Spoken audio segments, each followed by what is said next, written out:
datang, loskan kolom bapak satan bulannya.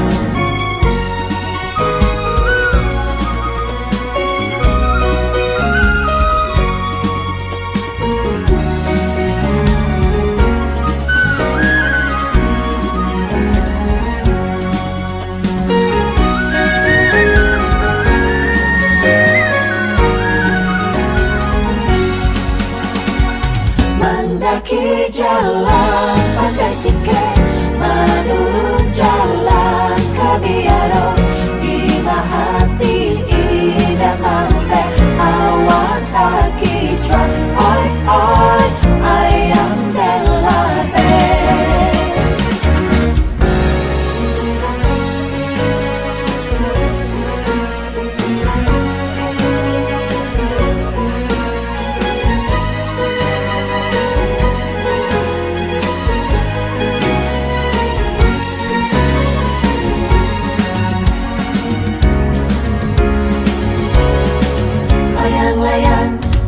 Selayar pandang, hati di dalam bagai bergoncang.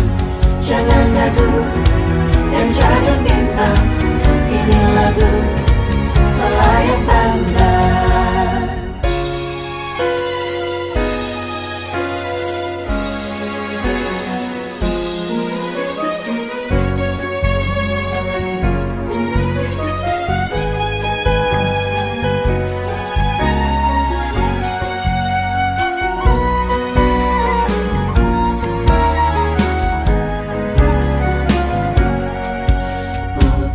Gandam garam tu, hayak dengan kan kalu, sambil tuntang kan tahu, niat mundur dan maju.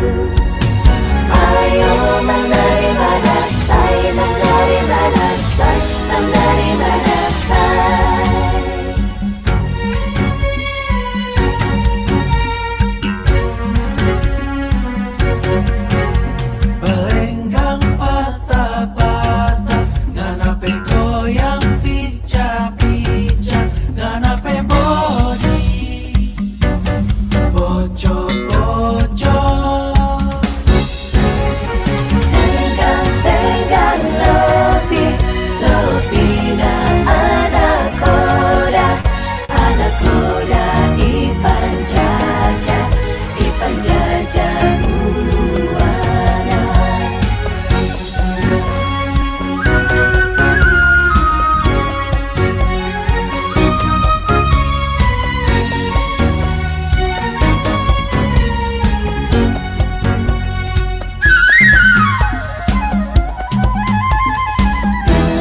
Bintang muda dibelah dua, gunung kerinci, gunung yang tinggi menjulang. Wahailah muda, kalau berjalan harus berdua.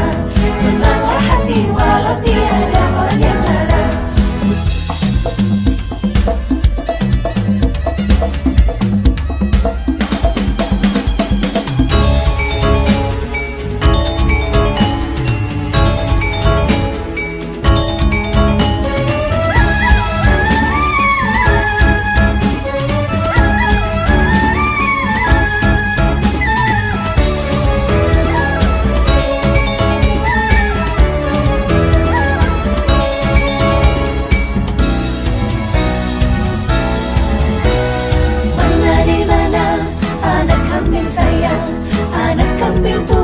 Ada di pohon waru, mana di mana jantung hati saya, jantung hati tuan ada di kampung baru. Cacang marica hei hei, cacang marica hei hei, cacang marica ada di kampung baru. Cacang marica hei hei, cacang marica hei hei, cacang marica ada di kampung baru. Ayah mama tujuh mama marah beta, dia cuma pegang beta. Ayah mama tujuh mama marah beta, lah orang muda punya biasa, lah orang muda punya biasa, lah orang muda punya biasa.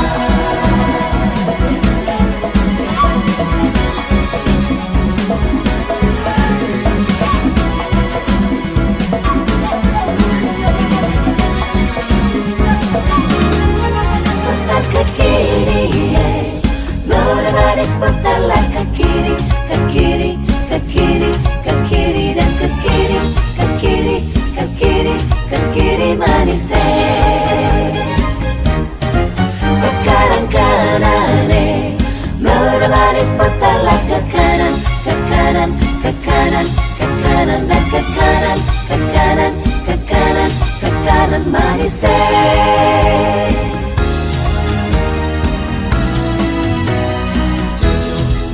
Sajojo, yubanan pomi sa paparasa muna muna muna keke, sa muna muna muna keke, sa muna muna muna keke, sa muna muna muna keke. Dayung sampan, dayung dayung sampan,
Attention, please, ladies and gentlemen, because it is 8:50.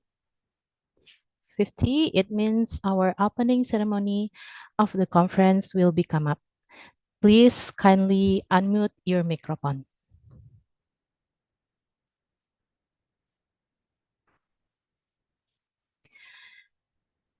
Assalamualaikum warahmatullahi wabarakatuh.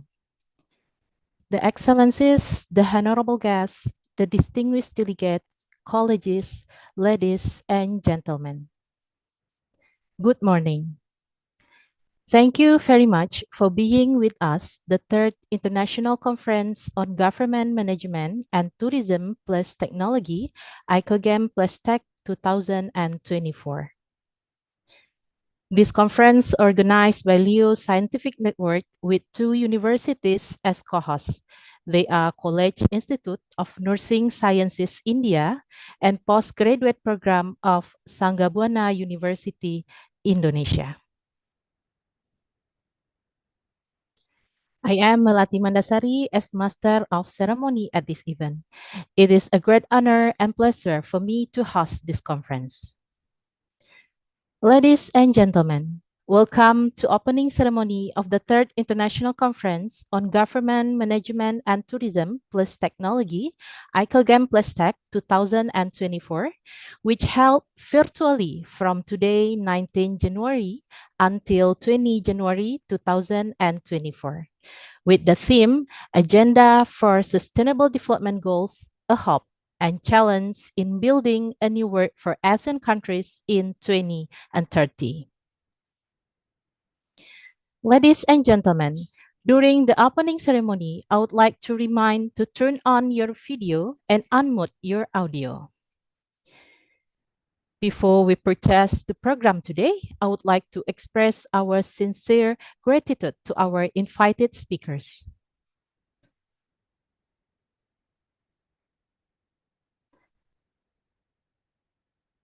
Dr. Andes Ismoyo Sugiarto Empar Sia from Muhammadiyah Institute of Technology and Business Bali, Indonesia.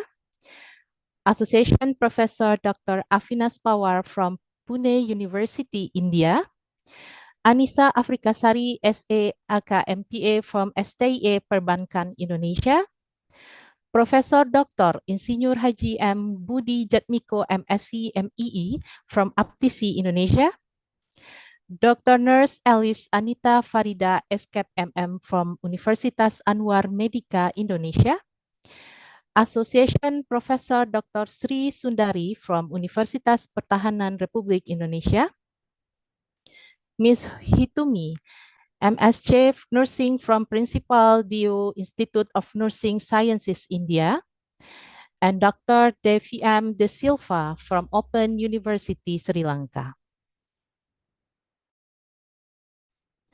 Before we begin, I would like to introduce our agendas today, which is 1. Opening, 2. Singing Indonesian National Anthem, 3. Welcoming remark from Head of Management Study Program, Postgraduate Program, Universitas Sangga Buana YPKP Bandung as a co-host of ICoGEMT Plus Tech 2024.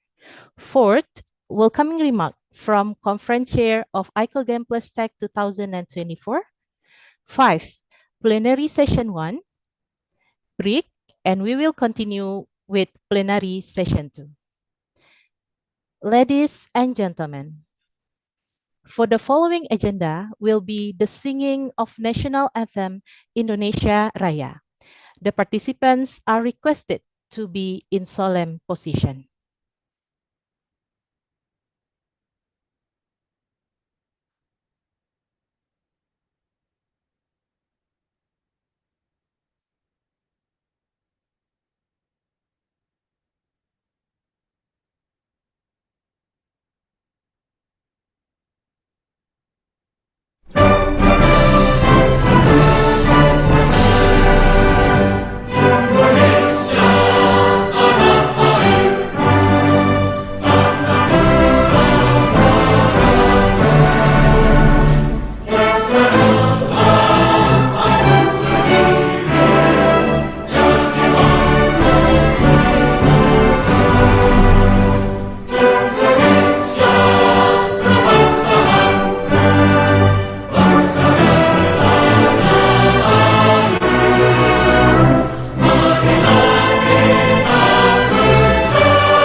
Okay, thank you.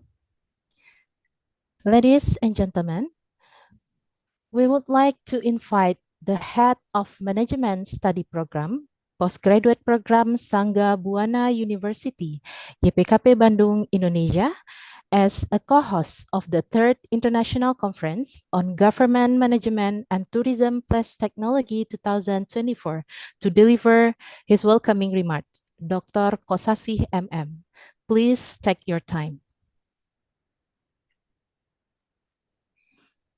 Thank you very much, MC.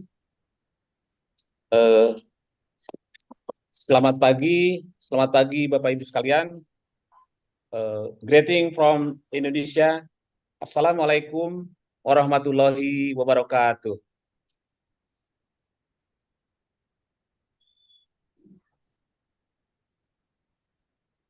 Good morning, ladies and gentlemen. We would like to thank to PT Leo Jaringan Ilmu especially Mr. Professor Henry Lupias and the team as an organizer. Thanks to all speakers. Pak Apinas, here. Thank you to all Sangga Buana University postgraduate students who have supported this activity. Again, thank you to all Sangga Buana University postgraduate students who have supported this activity. We hope this activity can provide positive benefits for all. We look forward to meeting again at future events. Selamat pagi Bapak Ibu sekalian. Kami mengucapkan terima kasih yang sebesar-besarnya kepada PT Leo Jaringan Ilmu, khususnya Bapak Profesor Henry Lupias dan tim sebagai penyelenggara. Terima kasih kepada semua pembicara nih. Ada Pak Apinas dari India ya. Terima kasih kepada seluruh mahasiswa Pasca Sarjana Universitas Sangga Buana yang telah mendukung, mensupport pada kegiatan ini. Kami berharap kegiatan ini dapat memberikan manfaat positif bagi semua. Kami berharap di masa yang akan datang kita dapat bertemu lagi di acara yang akan diselenggarakan pada event-event berikutnya. Selamat pagi, sampai bertemu pada acara berikutnya. Thank you very much for MC and good morning. Goodbye. See you next event. Assalamualaikum warahmatullahi wabarakatuh. Waalaikumsalam warahmatullahi wabarakatuh. Thank you very much, Mr. Dr. Kosasi. Ladies and gentlemen, we would like to invite the conference chair of the Third International Conference on Government Management and Tourism plus Technology 2024 to deliver her welcoming remarks. Mrs. Kamilah Sadiah SAMAK, the screen is yours. Okay. Thank you, Melati.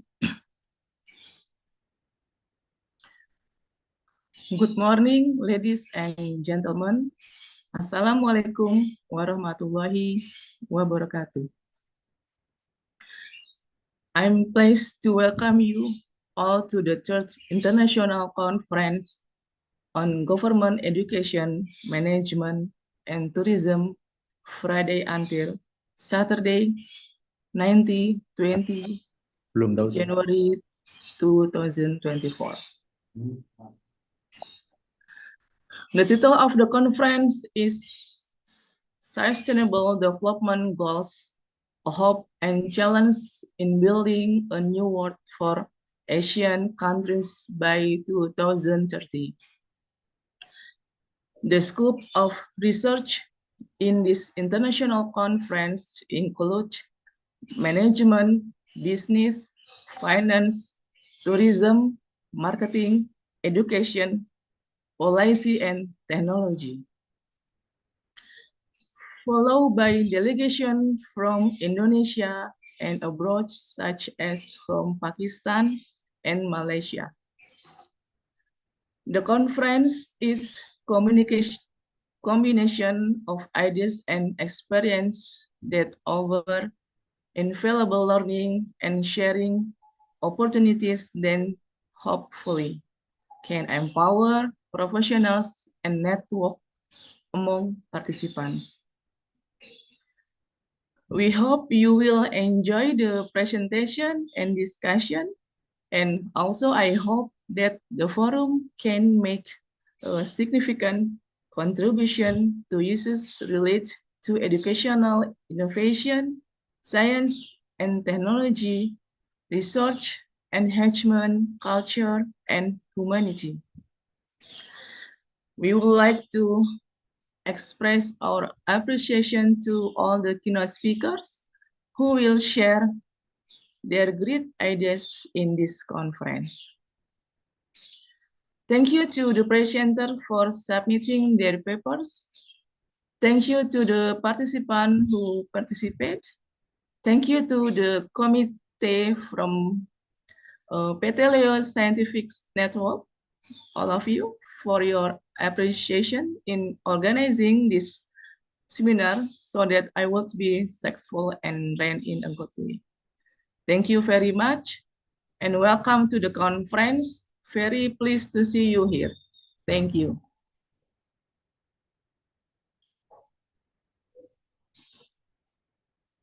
Thank you, Melati. Thank you very much, Mrs. Kamila Sadia, for the welcoming remarks. Distinguished guests, ladies and gentlemen, now we begin the third International Conference on Government Management and Tourism plus Technology, ICoGEM plus Tech 2024, with the topic Agenda for Sustainable Development Goals, a Hope and Challenge in Building a New World for Asian Countries in 2030. Ladies and gentlemen, coming to the keynote speaker session, there are 4 distinguished speakers for the first plenary session. And we will welcome the first speaker. The first speaker is Dr. Andes Ismoyo Sugiarto, MPAR CHIA. And allow me to tell you the short profile of Dr. Andes Ismoyo. Dr. Andes Ismoyo Sugiarto, MPAR, is a rector of the Muhammadiyah Institute of Technology and Business Bali, Indonesia. Mr. Ismoyo completed his bachelor degree at Universitas Islam Indonesia and his master degree at Udayana University. And now he is finishing his doctoral studies at the University of 17 Agustus 1945 Surabaya. And moreover, Dr. Andes Ismoyo also taken non-formal education from Cornell University, Ithaca, New York, USA, and also Surrey University, United Kingdom. And for today's conference, he will present development of tourist villages in a sustainable tourism system. So, Mr. Ismoyo, the screen is yours. Thank you very much, everybody. Good morning to all keynote speakers and also the audience for third GEMT. I'm very happy invited by Mr. Henry to be the speaker for this special event. My topic is sustainable tourist village. Sustainable tourism village is very important for Indonesians, especially in Bali, because Bali is the culture tourism. We want to keep the culture in Bali as for the sustainable tourism. At the moment, sorry.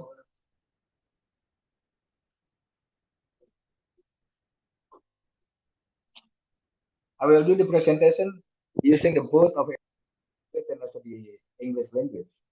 Ibu dan Bapak sekalian, terima kasih saya sudah diundang di acara yang sangat prestisius di GEMT ketiga.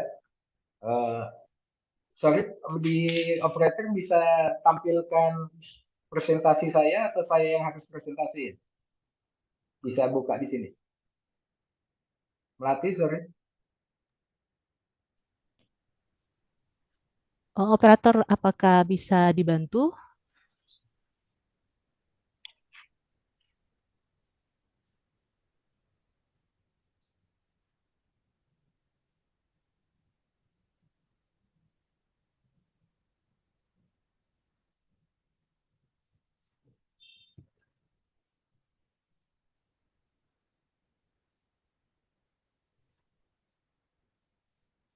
Pak Ismoyo, suaranya. Mr. Ismoyo, mikrofonnya unmute. Oke. Sambil menunggu, I will to my presentation, the Sustainable Tourism Village. The Sustainable Tourism Village can be divided to 4 elements. One is introduction to tourism, two, introduction to tourism village, third is tourism and tourism villages, and fourth is tourism village management.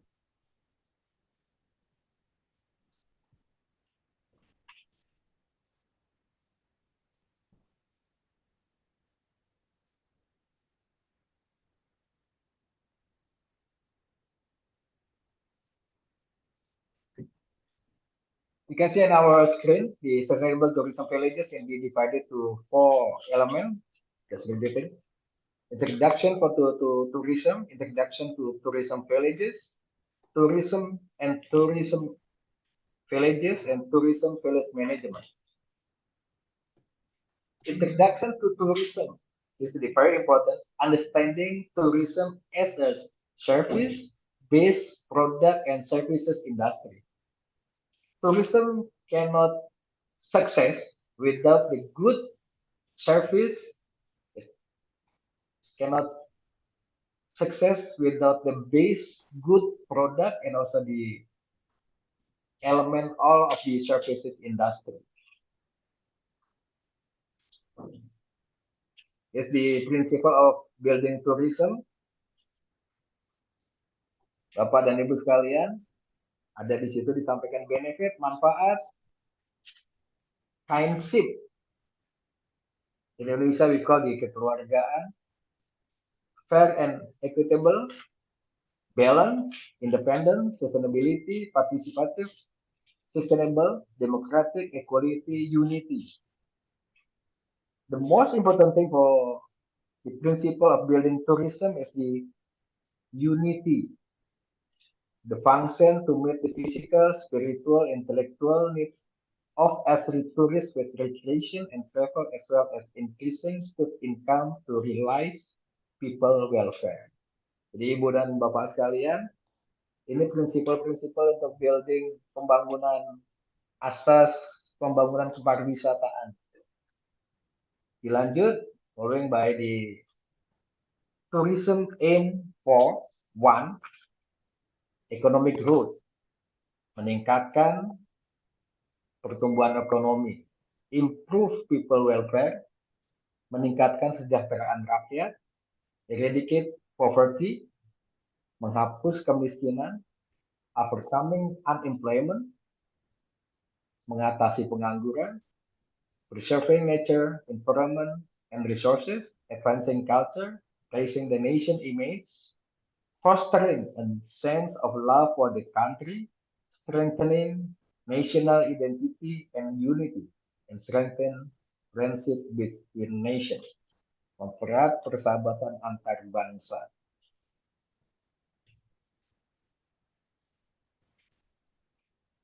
Industri manage to there's an input dikelola setelah industri sehingga ada proses input hingga outcome yang keluar manfaat dalam setiap prosesnya dengan sistem manajemen.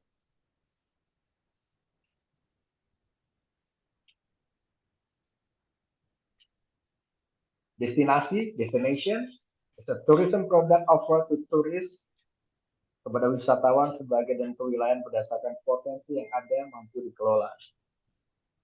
Marketing, promotion pattern that refer to the marketing system mix, planning, market analysis, method adapted to various platform, institutional, a clear, a legal, integrated management system, involvement of related parties accompanied by handling of tourism human resources. The tourism development pillar includes is marketing is the most important thing because without branding for the desa wisata, the village, it's very difficult to develop the desa wisata themselves. Jadi Ibu dan Bapak sekalian, kebetulan saya concern di marketing, di digital marketing, dan sekarang yang sangat penting adalah online review. Untuk kami, online review is one of the sales marketing tools. The most important thing for the marketing for us now, for the business, in the tourism business is the online review.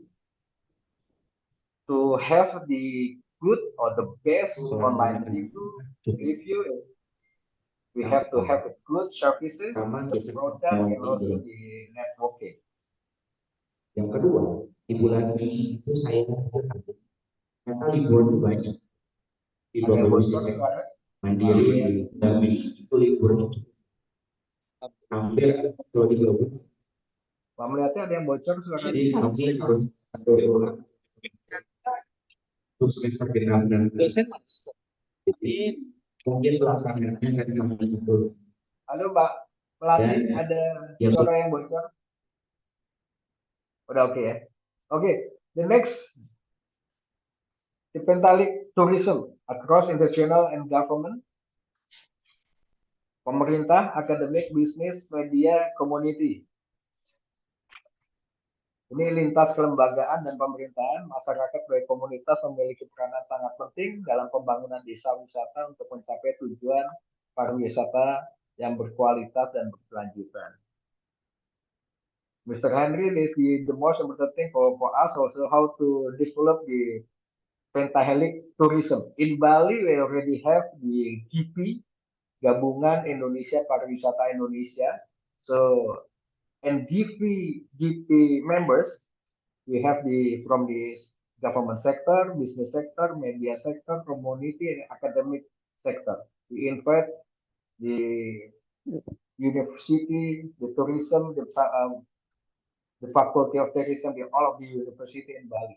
So when we do the blueprint Bali tourism, we ask the academic to give the input how to make Bali tourism is sustainable. This is one of the important things that the academic also doing for how to make the blueprint for Bali tourism development. It's the introduction to the tourist village, understand the character and product of tourist villages. We have some research in Bali, so we analyze by the SWOT, the strength, weakness, and so on. So mostly in Bali, like we did the research to make how to sell, how to brand the village in Bali with the local wisdom. So mostly the phenomenon in the tourist village.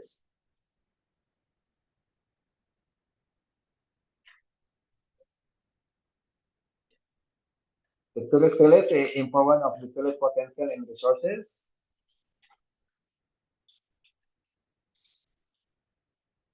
Pemberdayaan potensi sumber daya milik desa dan prioritas utama dalam target tujuan adalah aspek pelestarian, preservation aspect. Atas potensi yang dimiliki bukan aspek finansial saja, sehingga pemahaman dan perspektif masyarakat muncul secara murni seiring manfaat finansial yang akan diperoleh dari proses pengembangan desa wisata yang tepat dan terstruktur. This is the principle of development tourist village.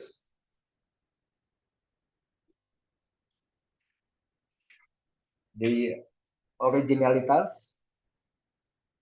the traditional activity, the aktivitas tradisional, community involvement, keterlibatan masyarakat, 4 nilai kearifan lokal, the value of local wisdom, I said before. Number 5, the preservation or conservation, pelestarian dan konservasi.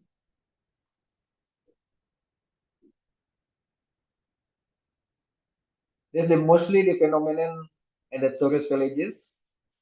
One is kualitas layanan yang tidak konsisten, inconsistency for the services. Belum maksimal sebagai destinasi utama. Kebutuhan wisatawan untuk berwisata tidak terpenuhi secara optimal. 4, masyarakat tidak merasakan manfaat secara berkelanjutan dan merata.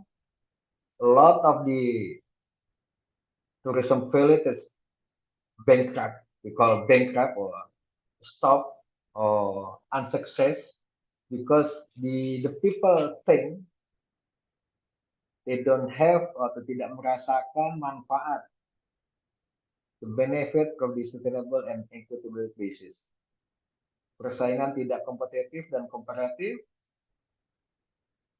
6, dukungan kurang maksimal, support is less maximum than the local government. 7, lack of position clarity institutional, kurangnya kejelasan posisi di kelembagaan. 8, low solidity inside tourism village management, soliditas rendah di dalam kepengurusan desa wisata. 9, pemasaran yang sederhana, too simple to make the marketing and to branding the tourism village. Jadi tourism village compared to the tourist attraction, 1 untuk wilayah administratif, batasan desa, batasan yang jelas harus dibuatkan border yang jelas antara batasan-batasan desa yang ada. Legality atau license, village business unit. Berikutnya produk dapat dikembangkan terus. Jadi profit and sustainability, tourism village, value, dan diminati. Kalau ada yang minat, interest, akan terjadi nilai. Desa wisata dilestarikan, preserve. Dari value dan nilai terjadi konsistensi. Dan kalau diminati, recommend. And tadi I told you before that the recommend is because of the online review. Or review now, mostly the review is online. Sustainable, long-term economic benefit, sustainability, respecting local wisdom, pride of local community. The number 3, tourism village management. Ini memahami, understanding the tourism village management system, memahami sistem pengelolaan dan koordinasi dalam desa wisata. Even though Bali is already the leader for Indonesian tourism, but Bali now is concerning for the tourism village management because Bali want to brand the tourism village with the sustainable process and system.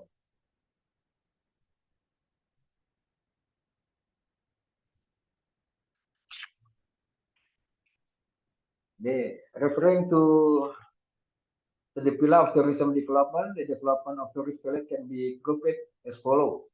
Jadi mengacu pada pilar pembangunan pariwisata, maka pengembangan desa wisata dapat dikelompokkan menjadi sedemikian rupa: industri, destination, marketing, and integration. Jadi bisnis plan harus disiapkan, penataan kawasan, promosi, dan kelembagaan juga perizinannya harus jelas. Ini development of tourism villages based on the sustainable tourism. This is the most important point. The input, potensi, peluang, produk, pelayanan, pengelolaan, outputnya, pengalaman, popularitas, profitabilitas, dan produktivitas, with the outcome. The next is the sustainable tourism village, desa wisata berkelanjutan, memahami tujuan dan manfaat yang berkelanjutan dalam pengelolaan desa wisata.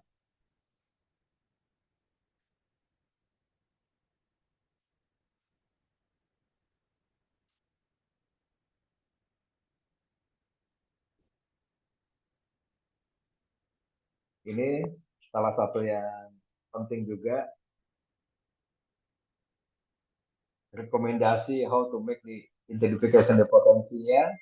No culture, no future. Kesadaran bahwa masa depan akan lebih gemilang dengan budaya bangsa yang lestari dan kuat. enlightenment and rejuvenation, pengembangan produk wisata berbasis alam dan budaya yang berorientasi pada pencerahan jiwa dan mensyukuri budaya bangsa. Revitalizing heritage, perlunya penguatan lembaga atau badan pemajuan adat dan pengelola warisan budaya daerah. Ini kearifan lokal di antara tradisi dan modernitas ini jadi banyak masalah di pengembangan pariwisata. Kita bisa mengacu kepada negara lain compared to the other countries like Thailand, how to develop the business, to maintain the local wisdom and also the modern, and also in Bali, how to keep the local wisdom as much as possible because we will war with the modern instrument.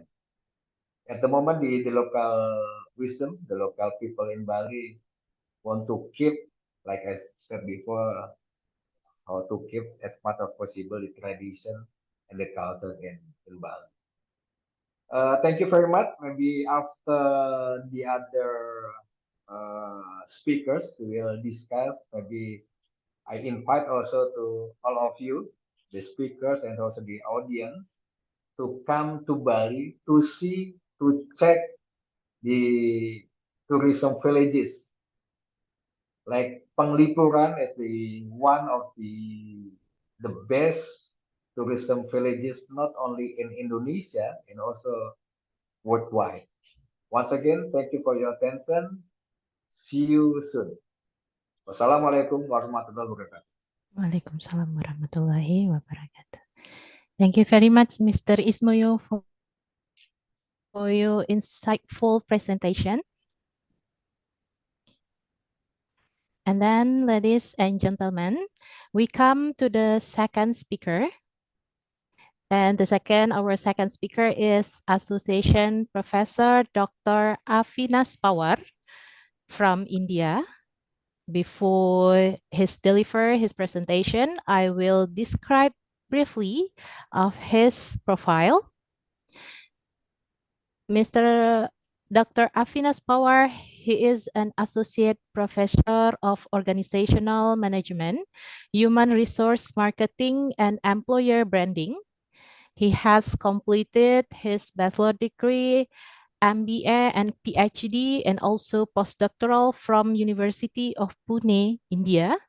And he is a multi-faced academician and researcher with wide experience across multiple discipline of management.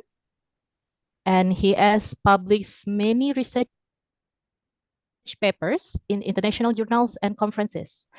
Dr. Avinas is a lifelong learner and enthusiastic educator with an interdisciplinary approach toward teaching, learning, and research in management and social sciences.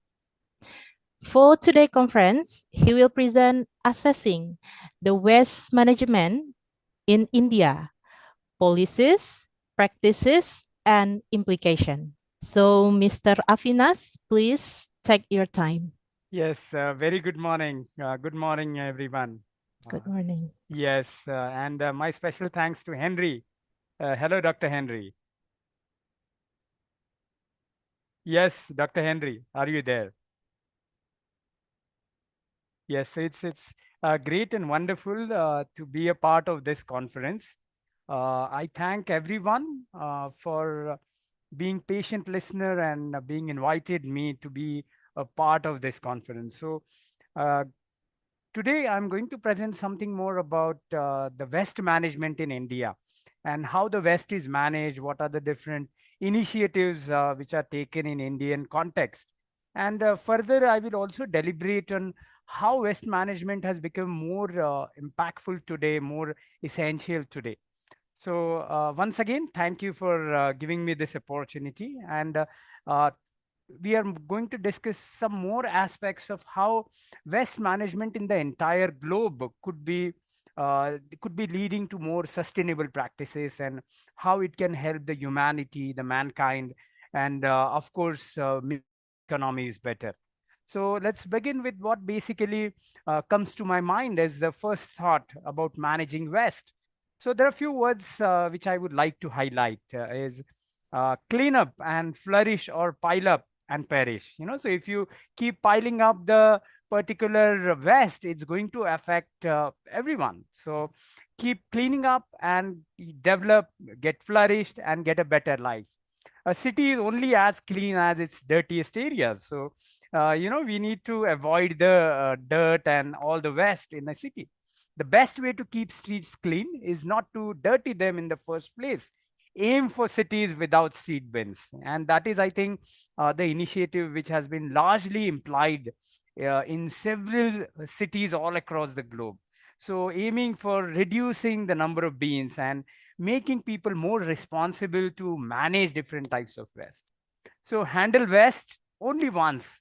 So if we can have a proper arrangement and a system to manage the waste, we are sure that the cities will be cleaner, the life will be healthier, and people will feel better and proud about their cities.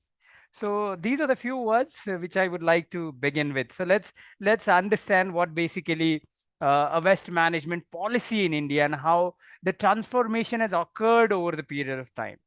So even starting with the evolution of the waste management policy in India, in 1994, in September, the first pandemic of plague came into the Surat city, and that was the first initiation point where the policy makers thought of creating some policy to manage the waste, because plague was something which was affecting the health of the people, and that was very disastrous. So to deal with that, waste management policy started coming in. And that was more about how to handle different types of waste to avoid the contamination of the diseases. Then in 1994, in a further part, first Clean India campaign was launched, and it was in 30 different cities in India. In 1995, furthermore, the second Clean India campaign started in 60 more cities to avoid dumping of the waste, which is generated from the households. In 1996, the court, in fact, the government policies and the courts in India, they started some of the laws relating to the waste management and relating to how the waste has to be treated in different ways. In 1998, the court appointed 8-member committee to design waste management policy, and also to direct the court to further take the implications and actions on managing waste. In 1998, 400 cities were considered as a sample, and a lot of feedback was taken from all the stakeholders, including the residents, the municipal corporations, the local government, and all other stakeholders, to make the cities cleaner. In 1999, a first draft of the waste management policy was drafted, and it was approved by the government. In 1999, in September, a special law of MSW, that is Municipal Solid Waste Management, came into the picture. And then it became, in 2000, it has became a regulation. So it was called as Municipal Solid Waste Rules 2020, which is applicable to all the cities in India. So this is just a brief outline how the policy has been drafted and how it is evolved over the period of time. So what basically municipal solid waste management means? Municipal solid waste management is the collection, transportation, processing, recycling, and disposal and monitoring of waste material. So there are different types of waste which are generated from the households, even from the industries, or even furthermore, a lot of waste is generated from the healthcare and medical sector. So it has to be rightly processed. Every waste requires a different processing policy. A waste which is coming out of the household might be required to be processed in a different way than the waste which is generated from the hospital. So that was the differentiation which needs to be developed over the period of time. The term is usually relates to the material produced by human activity and generally undertaken to reduce their effect on health, the environment, or aesthetics. Waste management can involve solid, liquid, gaseous, or radioactive substances. So there are different types of waste according to the properties, the characteristics. The waste is sorted, it is processed, either recycled, or even it is further used by the industries. So depending on the type of waste, the municipal solid waste management is done. So this is a basic background of what municipal solid waste management occurs. Waste management practices differ from developed and developing nations, for urban as well as from the rural areas. If I talk about the countries like US or Europe, the waste management practices are much better than the developing countries like us. And that's I think that is the area where we need to improve on and take some of the initiatives to make it better. Management of non-hazardous waste, residential and institutional waste, is usually the responsibility of the local government authorities, while management for hazardous commercial and industrial waste is usually the responsibility of the generator. So this is again a basic differentiation when I talk about the different types of waste. The waste which is coming out of the household, which is non-hazardous, requires the processing to be done by the local government, and the municipal corporation is the first local government which takes the action to deal with such type of waste. On the other hand, when I say the industrial waste, which require very special processing because it is more hazardous to the health of the people, so that becomes the responsibility of the generator or a manufacturer. So for to deal with that, the Companies Act and the Environmental Protection Act, which are applicable to the industries, where they will have to work on their waste management practices. And every industry is obliged and it is compulsory for them to reprocess their waste. So in India, what majorly has been done is a lot of industries came together and they started waste management plants.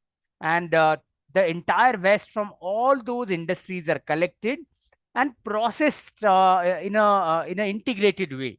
And then it became more profitable and more beneficial for all the industries. So this is the differentiation with respect to the household waste and also on the industrial waste. Let's look at the dumping management, which is crucial in managing waste. So this is a diagram which shows how the open dumping is done and how the processing has been done. And out of the non-hazardous waste, a special type of compost has been formed, because a lot of household waste, which includes the vegetables or maybe the eatable products or maybe the papers and all other non-hazardous goods. So if you reprocess them, you can get a good compost fertilizer for the plants. So government has started this initiative to bring that entire waste, reprocess it, and manufacture a compost fertilizer, which will help the agriculture sector, which can also help the government to distribute that to all the agri producer farmers. So this is again the municipal solid waste management, which is utilized currently. Now, taking it further, there are also few guidelines to handle the waste. So, source separation of dry and wet waste items, handling waste once only in 4 to 6 bin carrots, doorstep collection of wet waste for composting and biodegradable as first option, and then recyclable left to the informal sectors.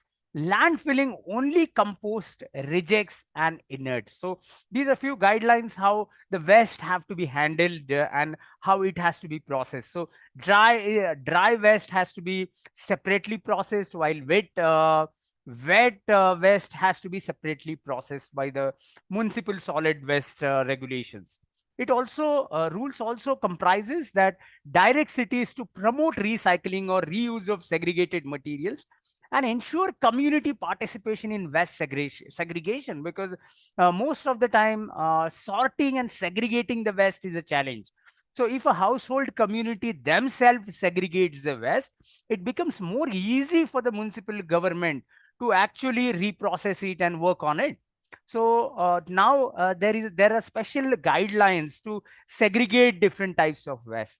Plastic has to be segregated separately. The organic waste have to be separated and kept it in a separate container, and even the degradable waste have to be kept in a separate container. Recoverable resources are to be recycled via existing informal sector. So in India, there are few initiatives which are taken. Like in India, 35 cities of over 1 million population, dry waste levels are approaching Western levels, over 1 kilogram per capita per day. So which is a huge number. And 1 kg of waste per day per person generates lot of waste, and reprocessing the entire waste is a bigger challenge. Waste picking at street bins and dumps already suppose 0.5% of large cities population. Women and children form a large percentage of waste pickers, and that again require more policy intervention to make the waste management more effective. Waste separation at source. Source separation will make cleaner streams of dry waste available for recycling or reuse. There will be less injuries to the waste pickers because a lot of workers are involved in segregating and collecting the waste. So if we already make it more segregated and segmented, it becomes more beneficial and easy for the waste management workers. And of course, the health hazard also will be minimized if we manage the waste separation at the source.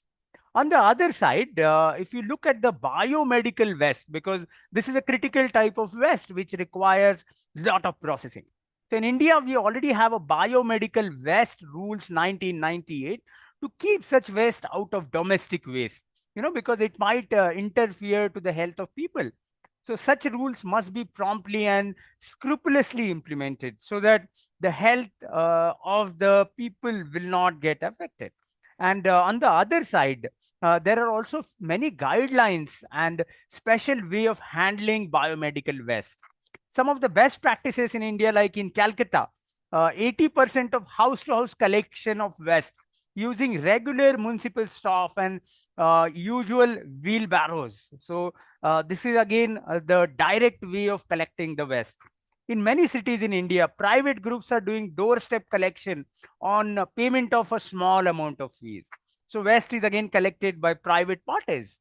In slums, again, most of the slums have found out to have more waste generation. So around 420 slums in Mumbai have taken away the entire bin system, and the waste is collected by the municipal corporation and it is reprocessed. So the staggering of the waste is minimized even in the city of Mumbai. In a city of Ahmedabad, 4 or 6 bin handcart or tricycles to avoid double handling of the waste, because multiple handling of the waste also creates a lot of challenges. So in Ahmedabad, it has been totally removed and there is only a single handling of the waste done with the help of tricycles. In Nasik, truck move from one street to other street to collect the waste. So this is again a regular practice in India. In Surat, pinpoint beats include bins on raised platforms near drainage manholes. In Mumbai, only wet waste lifted from high rises and buildings. In Pune, Union of Women Waste Pickers collects the waste with a small fee and they recycle them entirely. In Bangalore, the citywide policy of dry wet waste separation at source, collected at doorsteps by city sweepers or waste transport contractors, have already been implemented. So handling special type of waste now, after the wet waste, dry waste and the biomedical waste, if there are any special type of waste, it is composed, it is burned, and even it is sometimes, if possible, it is recycled. The garden waste again requires a few charge to be paid. So that policy has also been drafted. Street food hand carts must be have some space for waste and deposit it centrally at the end of the day. So these are few guidelines how the waste can be managed. Even in the city of Kurg, district cleanup by school kids bringing their dry waste to the school. So a school going students, they carry the waste to the school, and it is actually processed in the school. So very excellent initiative taken by several cities in India. Even the waste like hotel food or a market waste or a commercial waste, all these are managed. Even broken glasses are managed and collected with a small payment of fees, and which is also been reprocessed to make the entire waste management more effective. So when we have a centralized composting, it saves our time, it saves the transportation cost, it reduces the waste volume disposal by 90%, and it also reduces the manual work of the entire community, who are involved in managing the waste. So how we should do it? We should do it. I think we as an institution like universities, colleges, hotels, hospitals, we all are responsible to manage all different types of waste, and even the primary stakeholders like the apartments or complexes, bungalows, government offices, all we are equally involved in managing all these different types of waste. Now, how to do that and where it can be done? There could be special places. I think government has already designated few places for managing waste. So we need to carry all the stakeholders need to work in align with managing the waste and taking the waste at the appropriate places so that it can be processed, and it can help us to make our community, our society much better. Furthermore, the composting process uses different processes. In fact, cow dung and several other ingredients are used to convert the entire waste into the compost so that it can be used by the agriculture industry, and it can help to generate further energy. So developing country, waste is a very low calorie ingredient, so we can also generate energy with the waste. There are few plants, energy generation plants in India, who collects the waste and they generate energy out of it. So electricity is generated by burning the waste. So again, a excellent way of handling the waste. In fact, it reduces the overall energy generation cost, and it helps to recycle the entire waste in a much better way. Furthermore, we require few policy initiatives to deal with the managing waste, and we also should encourage the informal recycling, which is very necessary, and it is a responsibility of everyone. In fact, we as an individual, we should also think of recycling certain waste which can be beneficial for our community and society. So few glimpses of how the waste bins and collection containers are established here. You can see in the picture that these are few containers which are collecting. These are few municipal corporation trucks which are used for transferring and transportation of the waste. Then refuse collectors, again, these are the big vehicles which are used for collecting the waste material. Secondary collection is done by small trucks or auto tippers or sweeping machines, which are taken up to clean the streets and collect the small amount of waste from different regions. Even this is the distilling machine, which is collecting the waste and also compressing it and reprocessing it inside the machine. So again, these are installed in several cities in India. In fact, we started with a campaign of smart cities. So all these waste management protocols are must be followed to manage different types of waste. Then skid loader and backhoe loader, these are also used for collecting the waste from different regions. Then biomedical waste collection, again, this is a process where it is collected and reprocessed in a processing plant, which is called as incinerator. So incinerator will convert the biomedical waste yeah, into something which is non-hazardous to the health of the people. So few latest initiatives taken by India to induct the door-to-door service to collect the waste, setting up, design, build, and operate basic solid waste processing plants, and adoption of new technology compactors. I think the technological evolution is largely happening, and that is something which is also been into the waste management practices. So we need to adopt a lot of new technologies, new initiatives, and further we should also learn from developed countries to deal and manage different types of waste in the country, so that people, community, and nation becomes more healthier and much better for the next generations to come. So thank you for your patient listening. Thanks a lot.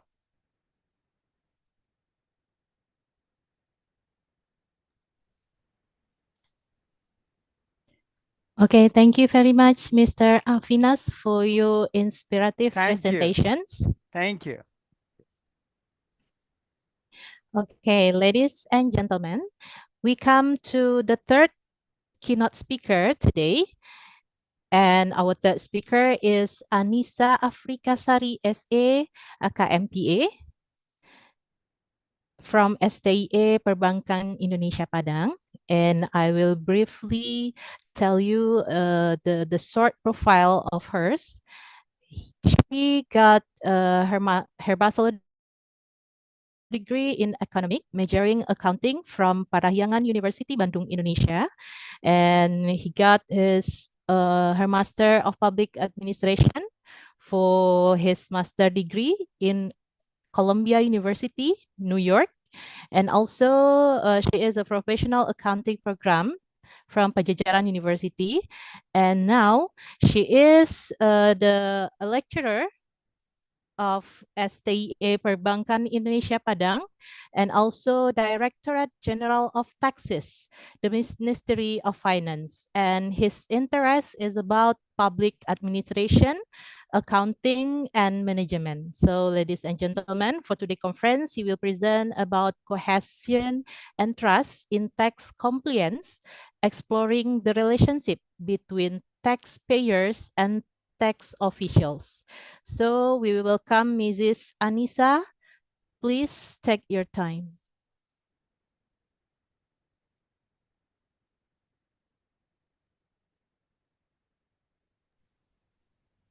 Mrs. Anissa.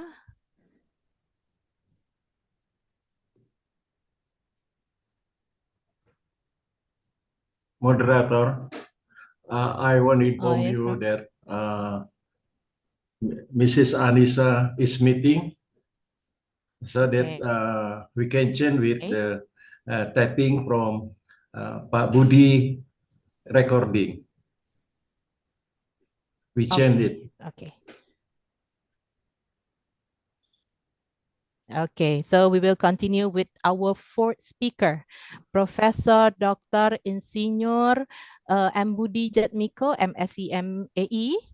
And I will describe briefly about his profile. Mr. Budi Jatmiko is General Chairman of the Association of Indonesian Private Universities, and he also the Chairman of the Association of Indonesian Health Universities, and he is active as a President of Gerak Indonesia, collaboration movement of counselors, academics, alumni, and Indonesian campus activists.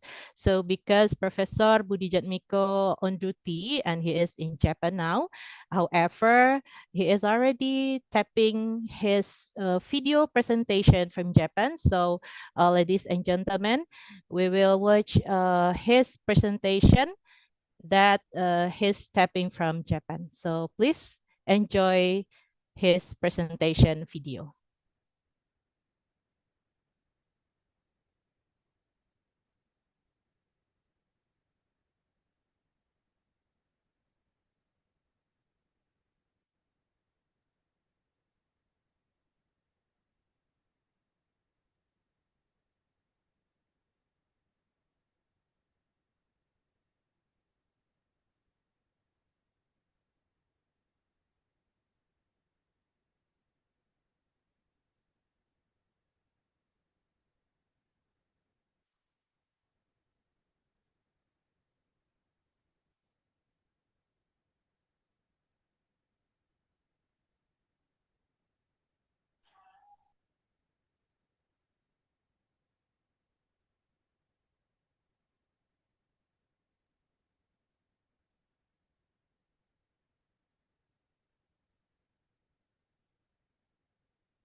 Okay, maybe the committee need a time to prepare the video tapping presentation of Professor Budi Jatmiko.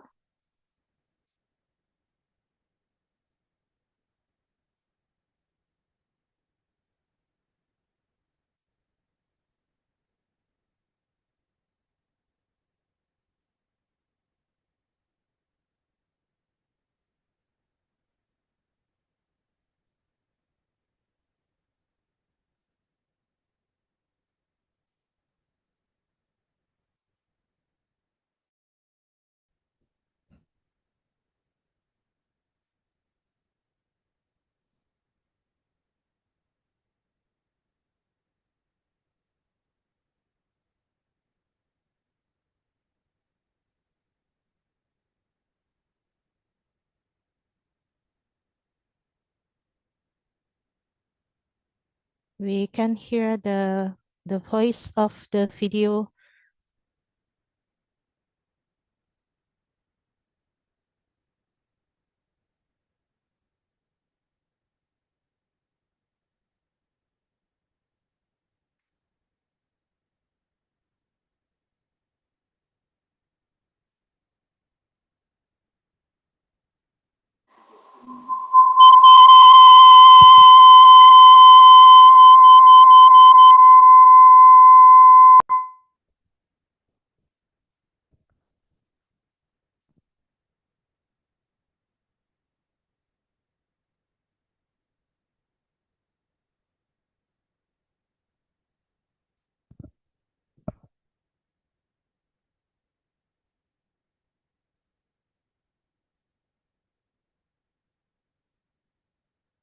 We still can't hear the audio, Prof, please.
Okay, ladies and gentlemen, we apologize for the video tapping. We still have a problem with that. So please, the committee needs more time to play the video recording of presentation from Professor Budi Jatmiko. So please waiting for a minute.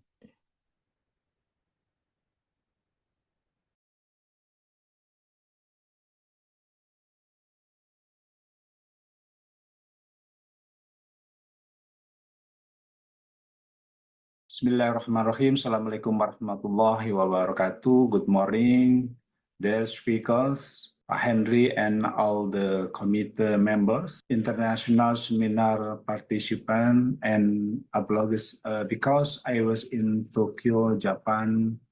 I made a recording this morning at this event, worried that the telephone connected was bad. I was asked to present the distraction of world-based higher education in the Industrial Revolution 4.0 to 5.0, the Third International Conference on Government, Education, Management, and Tourism. Entering the Industrial Revolution 5.0 higher education is experiencing the those problem and challenge, namely digitalization. Number one, we know that the span of the Industrial Revolution 0.0 to Revolution 1.0 took 2,000 years when humans still live nomadic lives. Number two, Industrial Revolution 1.0 to Industrial Revolution 2.0 takes 100 years. Number three, Industrial Revolution 2.0 to Industrial Revolution 3.0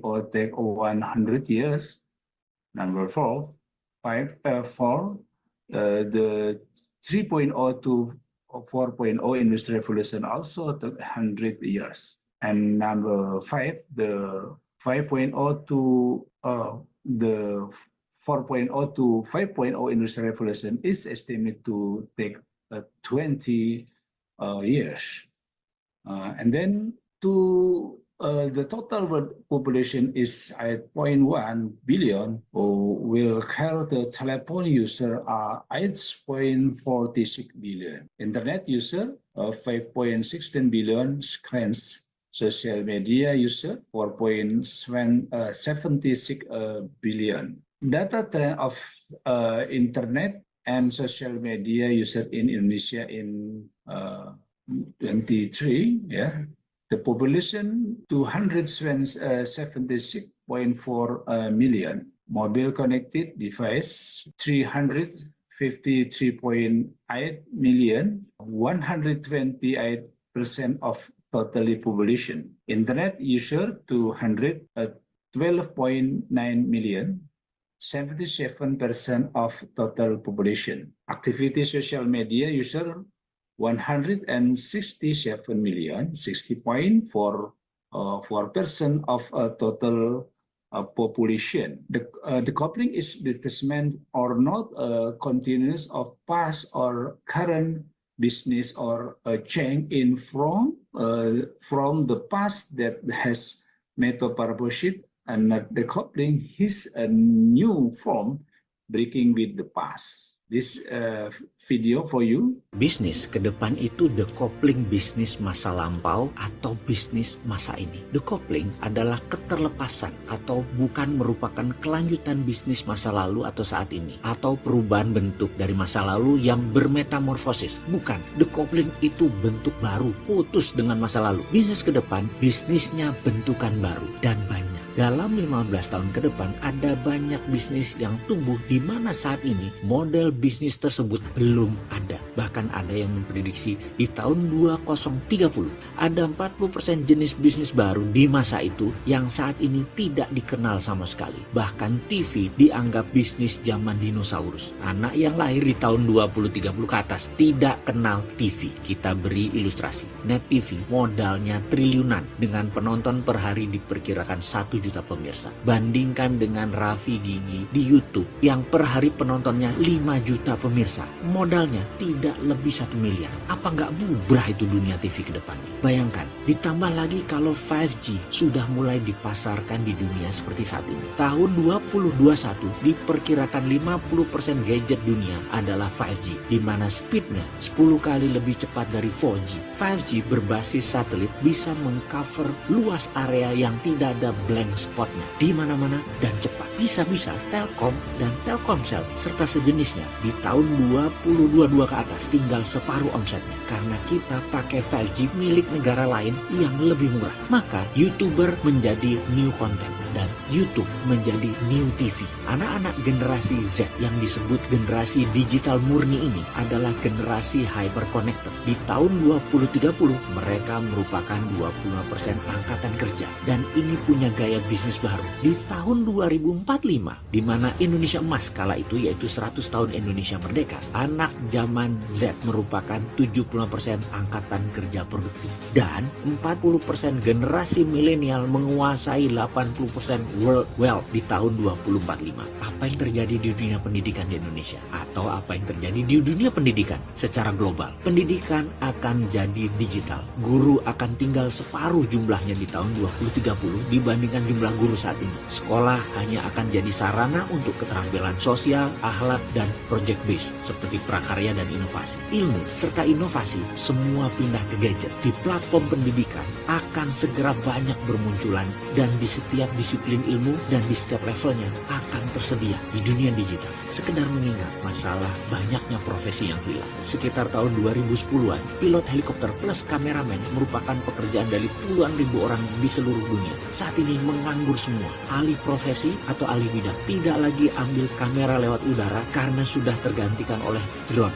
Drone mulai mengambil alih jatah GoFood dan supir ojol deliver di tahun 2025.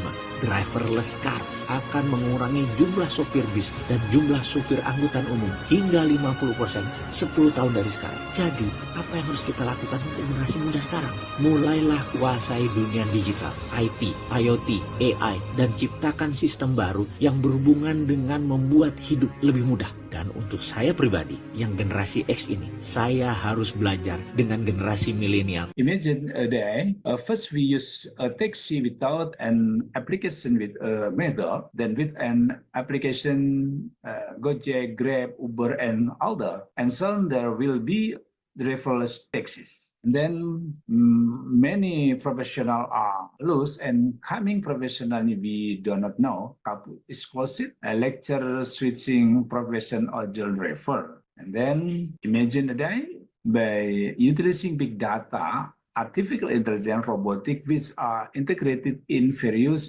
aspects of life. Education, health, transformation, sport, industry, finance can support service and the comfort of human life in a sustainable manner. And then manual industry versus virtual industry, workers versus a robot. Yes, 15 jobs that will disappear. Driver, farmer, printer, cashier, travel agent, manufacturer workers, dispatcher, waiting table, and pardoning, bank teller, military pilot, and soldiers, fast food workers, telemarketer, content stock trader, and construction worker. And then you and me hang out with a robot, and then robot farmer, robot housekeeper, robot beauty doctor, and then robot housekeeper. Robot housekeeper, and married to a robot. And this Sophia will come with us in future life. Hi, Sophia. How are you? Hi there. Everything is going extremely well. Do you like talking with me? Yes, talking to people is my primary function. Hanson Robotics develops extremely lifelike robots for human-robot interactions. We're designing these robots to serve in healthcare, therapy, education, and customer service applications. The robots are designed to look very human-like, like Sophia. I'm already very interested in design, technology, and the environment. I feel like I can be a good partner to humans in these areas, an ambassador who helps humans to smoothly integrate and make Challenge Industry 4.0 and Society 5.0. The role of human is replaced by machine, robots, artificial intelligence. Technology will give birth to various professions that currently do not exist. And then current workers are expected to have 20th century skill, and after COVID-19, way of thinking, how to work, mass of work, way of live in the world. Then robot will not eliminate job. Nothing can replace human. Intelligent is more creative, flexible, and able to adapt to change. And then, expand sustainable collaboration in business, technology, information, and innovation. How we shop in the future by Amazon Go.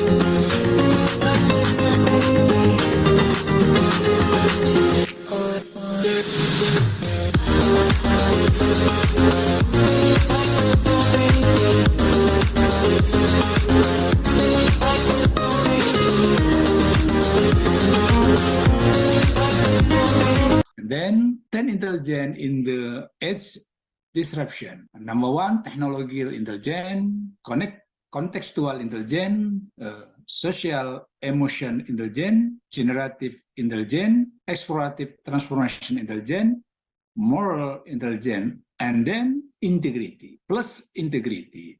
Characters of the Prophet Muhammad. Number one, syirik, honest, public, communicative, amanah, can be trusted, and intelligent. And then let's pay attention. World Economic Forum in Davos 2019, top 10 skill to be relevant in Industry 4.0, critical thinking, creativity, management, cognitive negotiation, cognitive flexibility.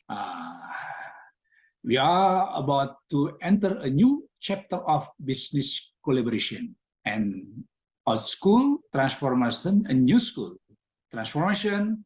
Bluebird, Baraya for old school, new school, Gojek, Grab, and hospitality, Ibis, Hotel Mulia, new school, Traveloka, Ticket.com, retail, Superindo, Carrefour, new school, Shopee, Bukalapak, Tokopedia, Matahari. And then let's look at the comparison of the business of Garuda Air, which has been for more than 40 years, with Gojek, which has been for 20 years. Okay, video for you, 2 minutes.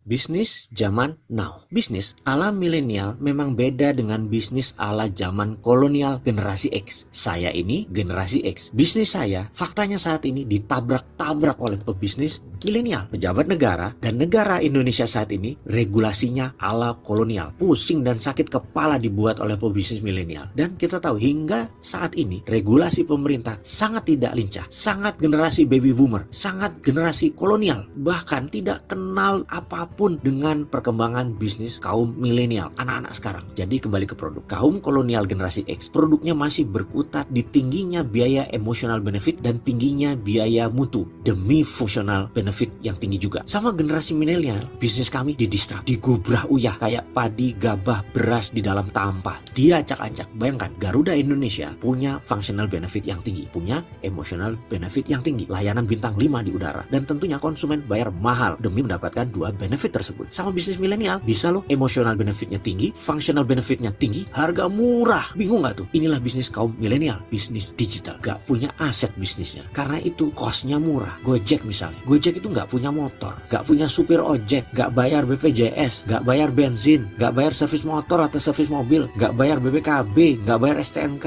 gak bayar yang aneh-aneh aja, karena gak punya aset. Ya jadi aja biayanya turun sangat jauh. Naik ojol motor atau mobil sekarang menjadi tren. Anda bergengsi malah kalau naik ojol. Emosional benefitnya dapat, functional benefitnya dapat, dan low cost. Itu gendeng namanya. Valuasi perusahaan, Garuda nggak lebih tuh nilainya 40 triliun, Gojek 3 kali nilai Garuda. Lebih dari 120 triliun. Gojek 9 tahun dibangunnya, Garuda lebih dari 40 tahun. Inilah bisnis beda generasi. Yang di-disrupt ya cost-nya, namun produk tetap tinggi emosi benefitnya dan functional benefitnya. Sudah mulai paham? Kunci sukses itu di produk yang EB, emotional benefitnya, dan FB, functional benefitnya tinggi. Low cost, konsumen beli karena tidak pelihara aset dan menggunting mata rantai produksi. Dan ternyata sekali lagi ada satu lagi benefit yang hanya ada di Indonesia, tidak ada di belahan bumi manapun. Dan kalau Anda berhasil mengkombinasikan benefit yang ini, produk Anda akan menjadi terdepan dalam periode mulai tahun ini hingga akhir zaman. Lebay ya pernyataan saya, tapi memang ada benefit satu lagi yang jadi kunci penting produk Anda. Apa itu? Collaboration,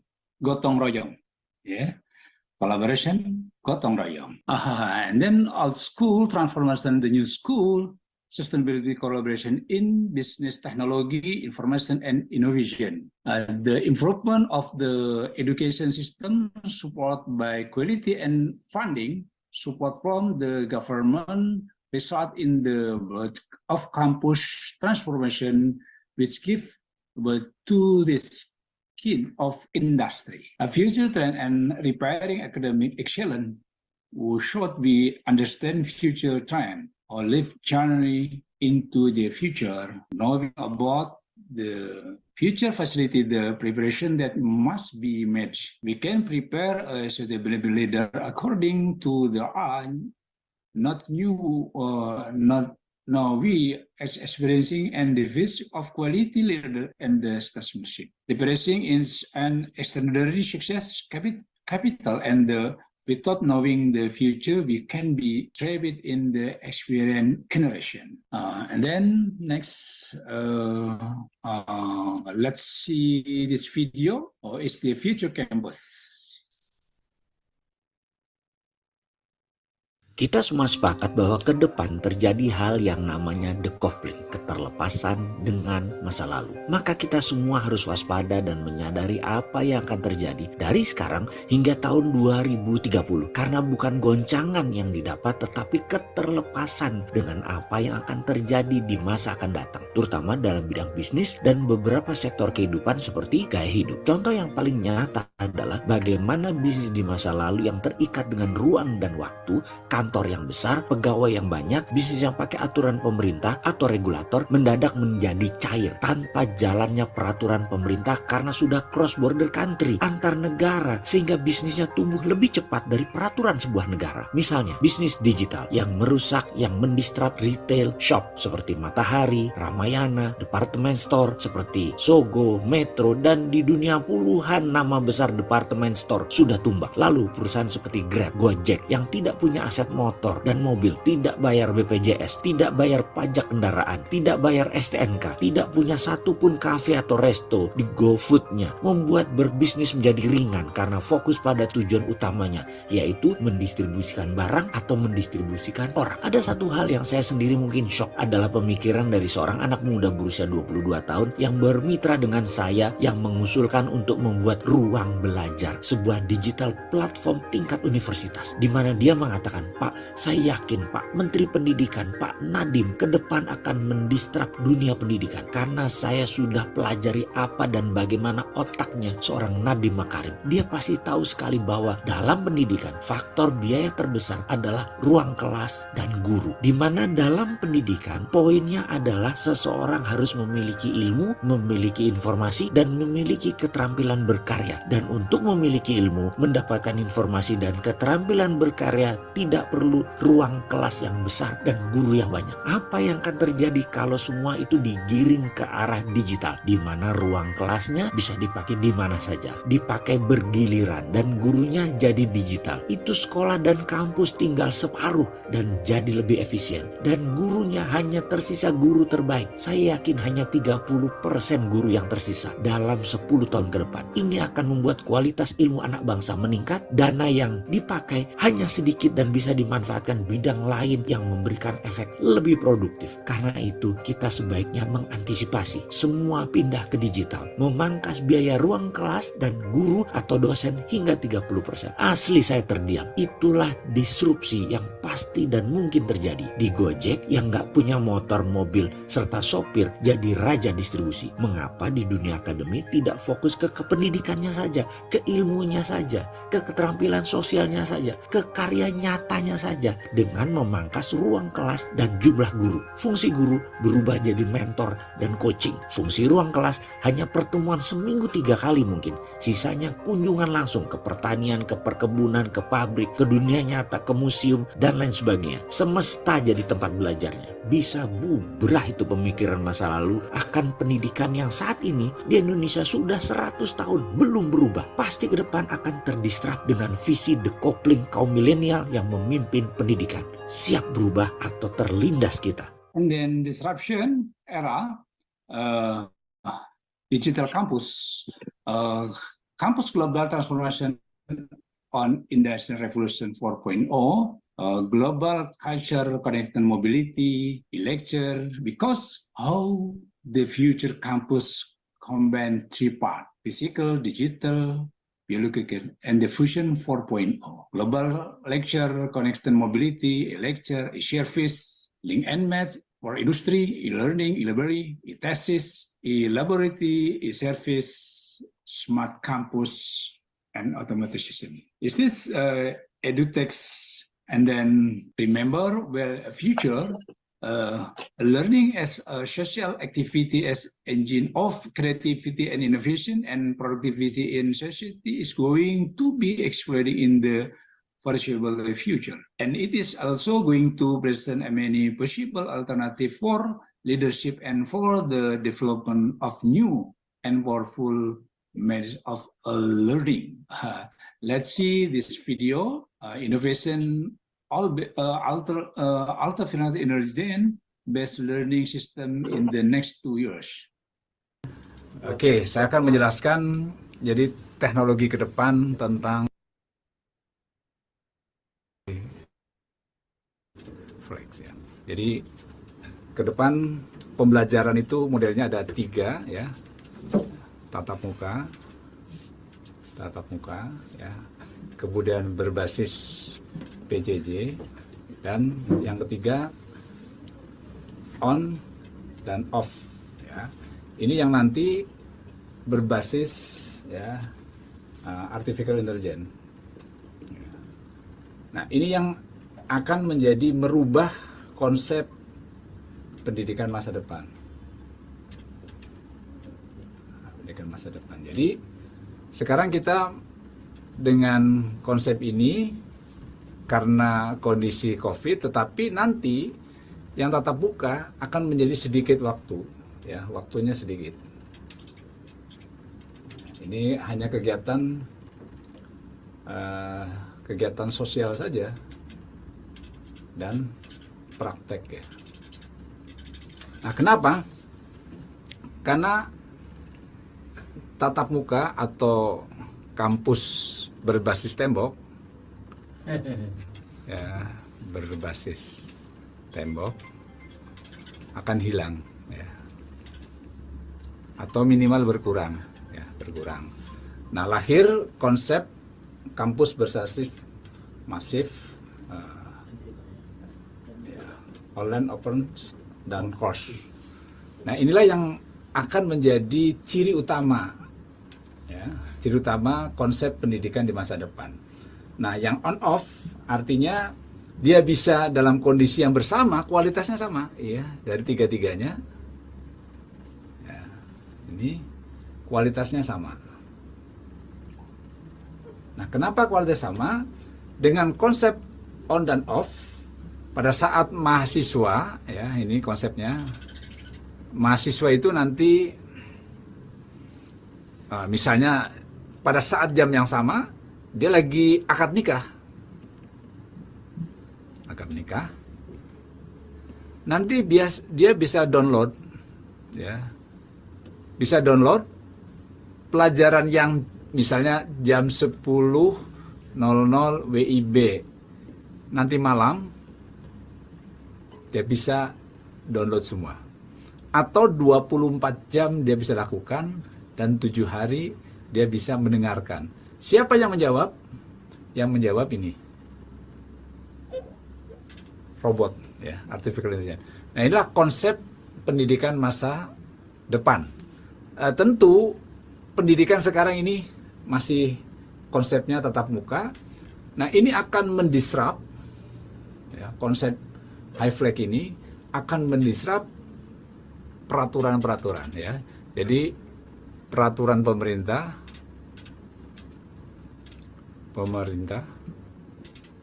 semua akan berubah. Nah, misalnya akreditasi berubah, tidak ada lagi tatap muka dengan ruang, misalnya juga kampus harus punya perpustakaan dan lain sebagainya, karena dengan masif online open source dan course ini mereka bisa mengambil ini di sini. Jadi nanti dia bisa mengambil 144 SKS dari berbagai PT, berbagai perguruan tinggi. Inilah hebatnya nanti. Jadi dengan konsep MOOC ini tadi, ya, semua mahasiswa akan bisa pernah belajar di berbagai kampus, dan dia bisa mendapat degree atau sarjana dari sekian banyak yang. I'm from Tokyo to thank Mr. Henry and all the committee members and the church.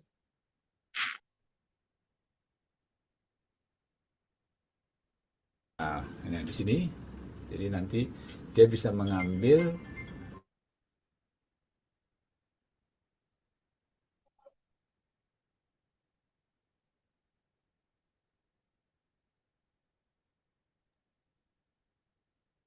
Okay, thank you, Professor Budi Jatmiko, for the video typing of your presentation. Now, ladies and gentlemen, we come to the next agenda. Please welcome our fourth speaker for this event, Mrs. Anissa Afrika Sari, SA EKMPA, and I will read her profile. He got her bachelor degree in economic majoring accounting from Pahariangan University Bandung and professional accounting program from Pajajaran University. And she also finished his Master of Public Administration from Columbia University, New York. And now she is as a lecturer at SDIE Perbankan Indonesia Padang, and also Directorate General of Taxes, the Ministry of Finance. And his interest is about public administration, accounting, and management. So for today's conference, he will present about cohesion and trust in tax compliance, exploring the relationship between taxpayers and tax officials. So please, Mrs. Anissa, the screen is yours.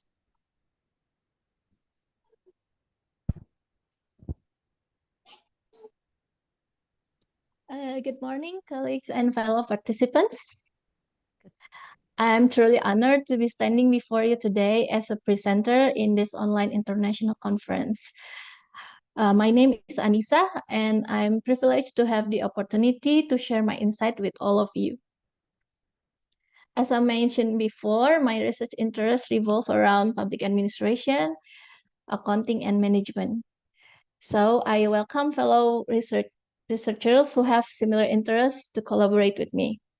In today's presentation, titled Cohesion and Trust in Tax Compliance, exploring the relationship between taxpayers and officials, I will be sharing my findings on the relationship among those points. It is my hope that this presentation will shed light on these issues and develop into extensive future research.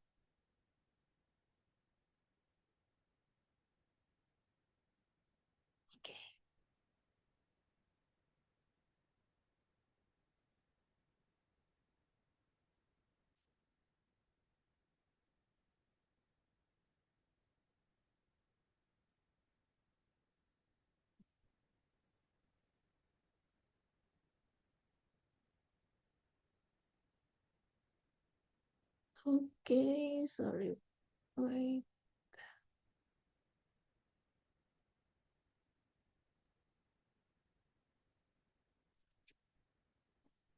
Sorry, I'm adjusting my screen. Okay, thank you.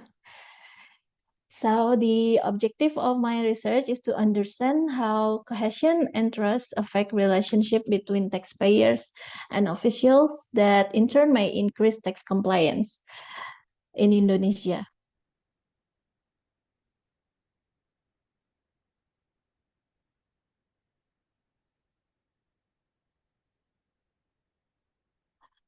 So first, maybe I need to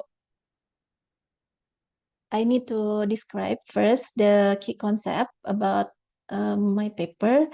So the first concept is about social cohesion. In this research, the social cohesion refers to the level of trust, cooperation, and solidarity among individuals in a society. It encompasses attitudes and norms such as trust, a sense of belonging, willingness to participate and help others, and their behavioral manifestations. And if we relate it with the tax compliance, social cohesion plays a crucial role in shaping the relationship between taxpayers and tax officials based on previous research. So, taxpayers who perceive a high level of social cohesion are more likely to trust tax officials and comply with their tax obligations.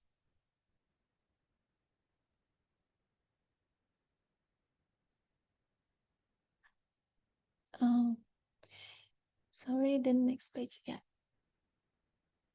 So we now I will try to describe about the second component of the research. It's about trust in tax authorities and its effect on tax compliance. This refers to the willingness of taxpayers to voluntarily comply with their tax obligations. So the scope is about the voluntary compliance, the compliance that not require the sanction from the tax official. So this is the compliance which the taxpayers voluntarily comply. Uh, there are various studies that have shown about trust and tax compliance.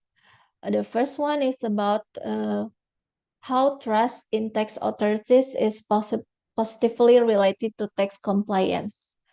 And also the other study conducted in South Africa highlighted that trust in the government and perceived procedural fairness significantly affect compliance with paying service charges. And then also taxpayer attitudes and their influence on taxpayers' attitudes also play a significant role in influencing tax compliance and tax moral. Tax moral refers to the willingness of taxpayers to pay their taxes and their belief in the importance of taxation for the functioning of society. And the last, there is a research from Frey that argues that tax moral decreases when taxpayers have little trust in authorities and are treated with no respect.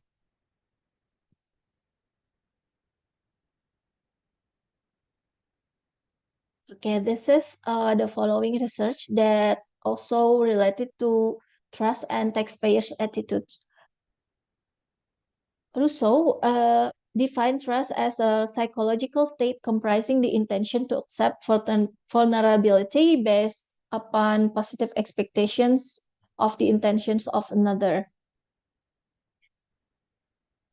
This definition highlights the importance of taxpayers' attitudes in accepting vulnerability and having positive expectations of tax authorities. So, in the nutshell, the trust and social cohesion has implication on taxpayers' attitudes.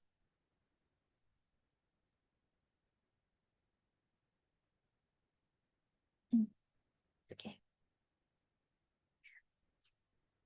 So I will mention about the factors that influence trust because it will be related with the things that we will discuss in the following. So there are factors that influence trust. Trust in tax authorities are influenced by several factors such as the complexity of tax law, tax moral and attitudes, personal and social norms, fairness and considerations, and motivational postures.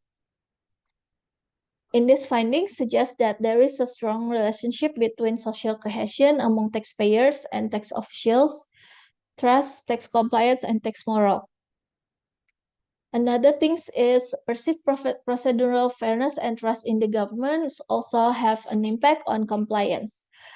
Thus, when taxpayers trust that tax authorities are honest, accountable, and transparent in their actions, with evidence of tax revenue being used for the well-being of citizens, they are more likely to comply with their tax obligation willingly and honestly without anyone pushing them.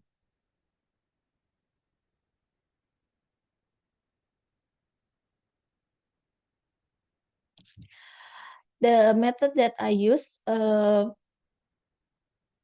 in general is literature search and then peer review, especially articles, books, and reports. And also I make a review and analyze and summarize the findings from the literature review.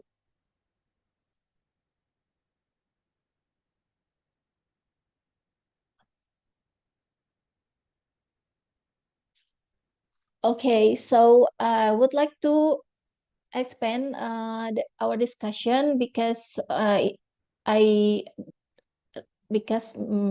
I realized that Indonesia consists of a lot of cultures. So I relate this research with the in cultural perspective.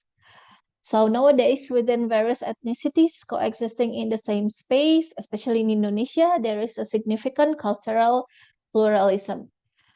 This diversity in culture gives rise to distinct communication styles and attitudes within the social fabric. So while prior research identified Indonesia as a Hofstede cultural group, so I use the method of the research with the Hofstede method. Its geographical location encompasses a range of ethnicities and historical backgrounds. So Hofstede make research in a lot of countries. One of them is Indonesia, but Indonesia consists of a lot of cultures. So there are a lot of research that specifically scrutinize the object with the similar method that Hofstede used. And I refer to research titled The Characteristic of Society in Indonesia based on the Hofstede cultural dimension in several islands.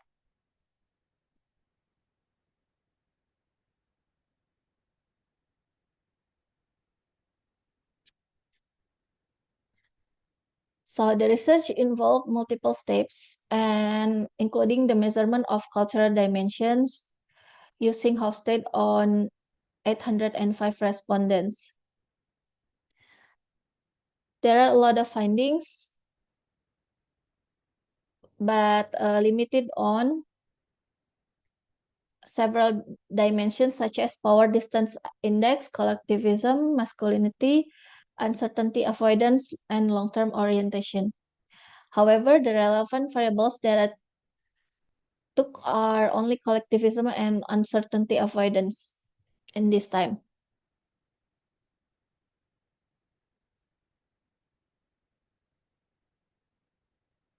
So before that, I would like to describe about the definition of uncertainty avoidance. Uncertainty avoidance is the extent to which members of a society feel uncomfortable with unstructured situations and ambiguity.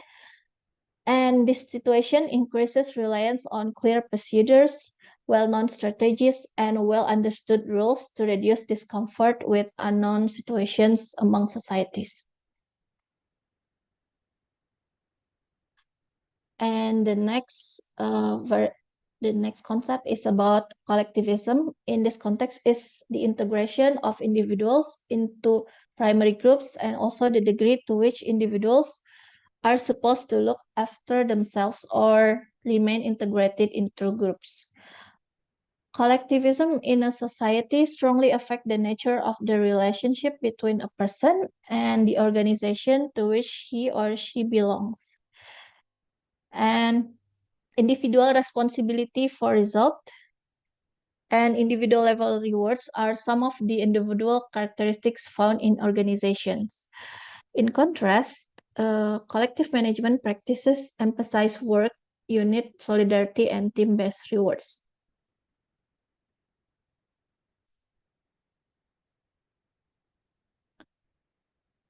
The respondent was represented Sumatra Island, Java, and also Kalimantan and Sulawesi, and also Ambon and Kupang.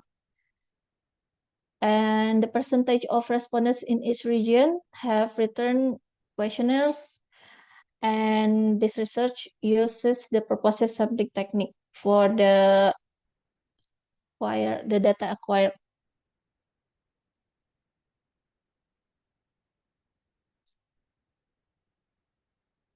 So the findings this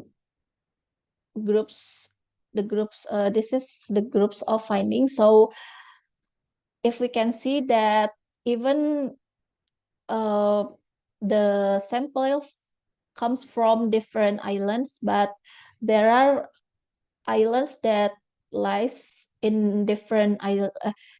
There are the same the subject that the subject that are on the different city and different islands, but get the similar result.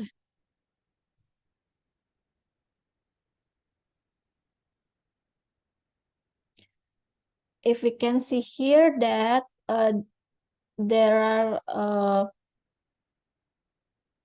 different types of findings, especially on the level of collectivism and the level of uncertainty avoidance. So in group 1 and group 2 get the low level of collectivism, but group 1 have a medium uncertainty avoidance. Meanwhile, the group 2 have the high level of uncertainty avoidance. But the different findings, we can see here, there are the different findings on group 3 and group 4. They have a high level of collectivism and the medium level of uncertainty avoidance.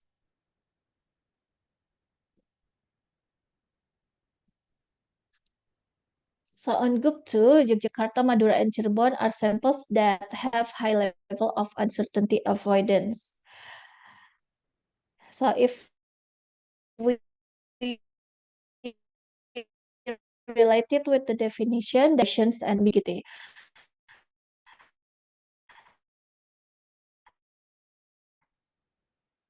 Therefore, taxpayers' discomfort.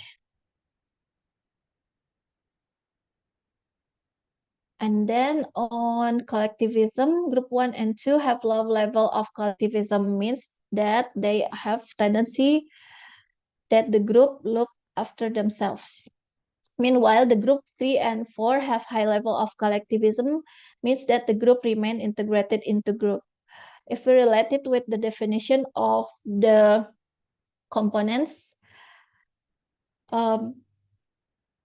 taxpayers who perceive a high level of social cohesion are likely to trust tax officials and comply with their tax obligations.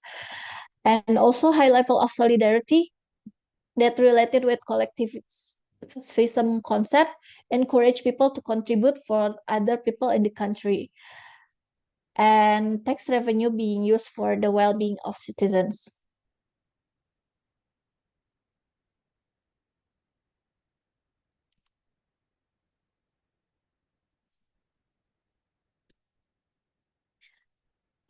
Okay, so I would like to conclude that several level uncertainty avoidance that are found on several samples requires tax officials to adjust the dissemination of information about rules and procedures related tax administration. Because clear information will increase taxpayer trust and morale. And the transparency also make taxpayers to trust the intentions of tax authorities and believe that they work for the common good. That in turn may trigger them to comply. And various level of collectivism may encourage taxpayers to cooperate and participate to help others, such as paying tax to the country with hope that tax will be distributed to increase the well-being of the society.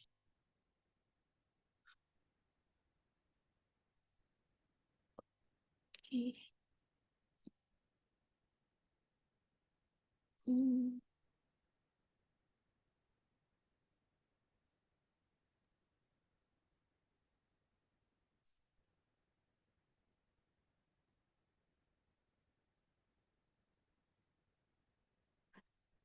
Okay, thank you for your attention. In this virtual setting, I encourage you to engage with me. Your questions, comments, and perspectives are invaluable in enriching our collective understanding for collaboration and growth. I also would like to extend my deepest gratitude to the conference organizers for providing this platform and bringing together brilliant minds. I'm truly honored to be a part of this distinguished gathering of professionals, researchers, and enthusiasts who are committed to advancing knowledge and fostering positive change. Thank you.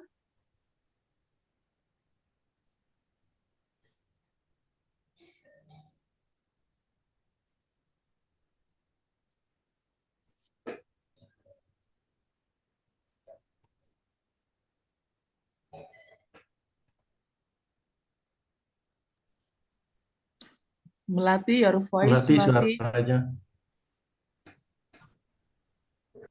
Voice. Suara, your voice. Okay, can you hear me? Yes, yes. Okay, ladies and gentlemen, now we are entering the question and answer session. So I will open discussion for 3 questioners. Please mention your name and institution and address directly your question to the certain speakers. And I will remind you that we have 3 keynote speakers that join with us today. So you can address your question directly to them.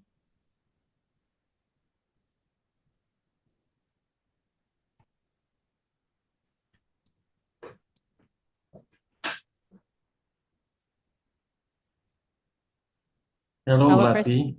Yes. Any question?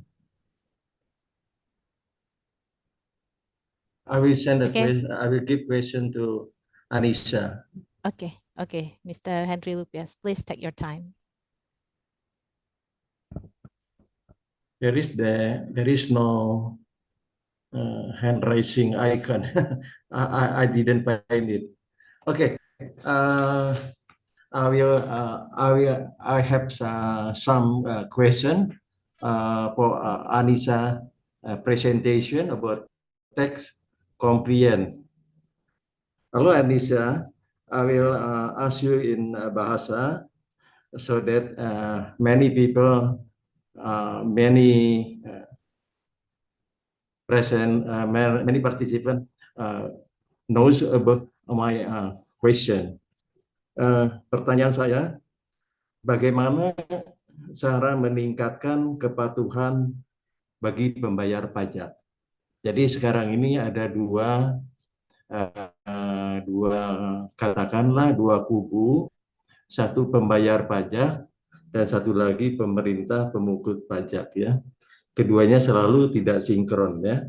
Karena gini, di satu sisi pemerintah sedang mencari atau meningkatkan penerimaan dari hasil pajak ya. Tetapi di satu sisi banyak kasus-kasus korupsi pejabat pajak yang telah mereduksi kepercayaan masyarakat sebagai pembayar pajak. Apakah ada sistem lain, misalnya menggunakan elektronik tax atau apa gitu ya, sehingga tidak ada interaksi antara taxpayer sama dengan tax officer. Dan kemudian saya ingin menanyakan, di Indonesia itu bukan hanya pajak ya, kebijakan publik itu sering kelihatannya spontan sifatnya tanpa kajian atau apa. Kemarin tuh baru-baru ini muncul peraturan mengenai pajak hiburan itu sekitar 40-70%, ya, sehingga ini membuat masyarakat menjadi resah, terutama pemilik hiburan, ya, hiburan. Tetapi kemudian dalam beberapa hari Luhut itu menyatakan bahwa kebijakan itu ditunda, ya. Dulu juga di dalam tourism seperti itu, masuk ke Pulau Komodo, ke Komodo Island itu tiba-tiba, atau ke Borobudur tiba-tiba ratusan ribu, ya, dengan alasan untuk mengurangi pelancong yang berkunjung ke sana gitu ya, terutama Borobudur ya, Borobudur di apa, tidak diberlakukan ya. Nah itu ya, jadi mungkin ini bukan jawaban dari Anissa karena ini harus bosnya. Saya lihat peraturan di Indonesia tuh, termasuk pajak tuh, kayaknya nggak ada visibility study ya gitu, tiba-tiba naik aja gitu ya. Kalau di Eropa itu pajak itu benar-benar diperhitungkan, sehingga memang di Eropa itu pajak naik terus ya, naik terus, tetapi mereka masih bisa membayar pajak gitu ya, bisa mampu membayar pajak gitu ya, memang naik ya, mampu ya. Di kita tuh naiknya tuh loncatnya puluhan persen. Kemudian one more question to my brother Ismoyo. Can you hear me? Yes, boss. Yeah. I'm interested in your topic about sustainable tourism in Penglipuran ya. I have been visited there once ya. Saya mau tanya ya, bagaimana Bali itu bisa menyeimbangkan sustainable tourism ya, yaitu keseimbangan antara triadic of ekonomi, sosial, and environment. Karena saya lihat semakin banyak turis di Kuta, itu juga meningkatkan sampah gitu ya, sampah gitu. Nah itu juga itu salah satu unsur unsustainable tourism ya, sampah tuh ya. Bagaimana waste managementnya di Bali itu? Apakah masih menggunakan landfill atau open dumping atau bagaimana ya gitu ya? Sekian aja Pak Ismoyo. Makasih. Boleh saya jawab langsung, Pak Henry? Pak Henry, boleh saya jawab langsung? Tanya itu moderator atau Anissa dulu ya? Oke, silakan. Because I have to go to the mosque already 12 o'clock in Bali. Oh yeah. Oh yeah. Please, you answer my question. Very sorry ya, I forget it. Yeah, no problem. Thank you for your question, Mr. Henry. Regarding the sustainability tourism in Bali, actually one of the best practice in Bali, but still have some handicap, such as the sewage, the sampah, and also the traffic jam in Bali. At the moment, we have the big problem in Bali for sustainable tourism is traffic jam and sampah. Now Bali is still trying to get the best solution to handling the sampah. Maybe 2 weeks ago, the government of Bandung and also the government of Bali they did the case study in Korea. So hopefully after they come back, they will have the good proposal how to handle it. At the moment, Kabupaten Bandung, especially, they have a lot of money. I think the number one PAD, the income from the tax in Indonesia, 2023 is 5.8 billion, 5,8 triliun dia dapat dari pajak dan pajak hotel restoran. The target for 2024 actually 7.8, but I got the information they already adjusted to more than 9 billion rupee. So actually it's not difficult for Bali to solve the problem of the sampah, masalah sampah. So I agree with Mr. Henry bahwa the sustainability, the tourism sustainability in Bali should be quick response for two big issues, the traffic jam and sampah. And maybe I will check again to the government how to solve the problem for the sampah, especially for the sampah. But overall, for the sustainability for Bali, because Bali already have the local, what do you call, peraturan, the perda, the tourism Bali should be based on Bali culture, Pak. With the Trihita Karana. I think that's the answer. Once again, sorry, Mr. Henry and another audience. I have to go to the mosque because in Bali already 12 o'clock. I will back as soon as possible and join with you again. Thank you, Pak Henry. Thank you, everybody. Meli Melati, thank you. Thank you, Mr. Ismoyo. So, Mr. Henry, we will address the next question to Ms. Anissa, but I will translate first. There are two questions of yours. The first is how to improve compliance for taxpayers because there are many phenomena such as corruption that reduce our public trust. And also, recently in Indonesia, we ever heard about the entertainment tax up to 70%. Yeah, and the entertainment owners were anxious, and then the policy was paused. So the public policy in Indonesia seems spontaneous without in-depth study. So what happened with that? So maybe Miss Anissa can answer Mr. Henry's questions.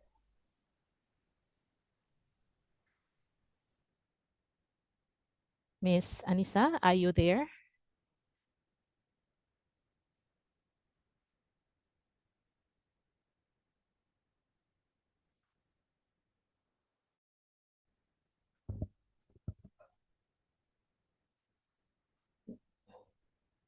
Miss Anissa?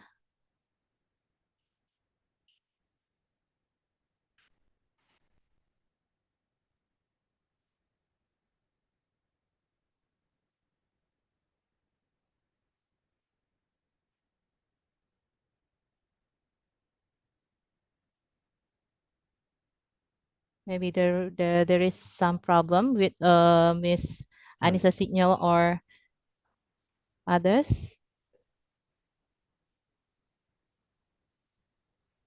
Melati, Maybe yes, moderator, Mr. Terry. we cannot hear Anissa answer, so that's why we should finish this session because most of us will go to the mosque. Okay, okay. Yeah. Okay. Okay. maybe we come to the next agendas of ours. Distinguished the speakers, ladies and gentlemen. That's the question and answer session.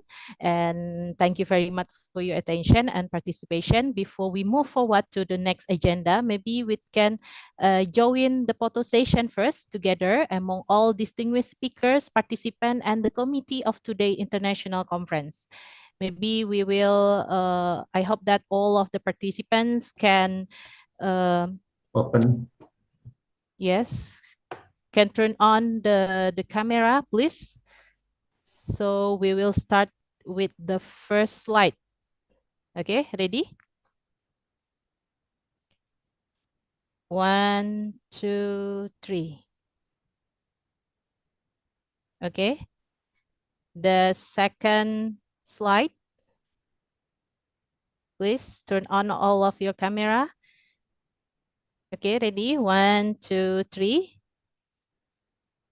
Okay, next for the third slide. Please turn on all of your camera, please. Okay, ready? 1, 2, 3. Okay, next. The last slide. Okay, please turn on all of your camera. So 1, 2, 3.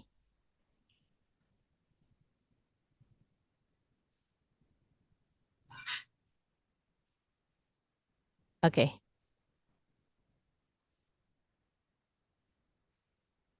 Okay, ladies and gentlemen and distinguished speakers, this is the last of our agenda for the session 1 this evening, and we have a break time until 1 p.m.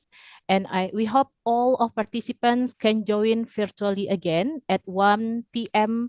Western Indonesia time to continue our event for plenary session 2 with our interesting keynote speakers. So I hope that all of the participants can join virtually on time at 1 p.m. So thank you very much. Thank you.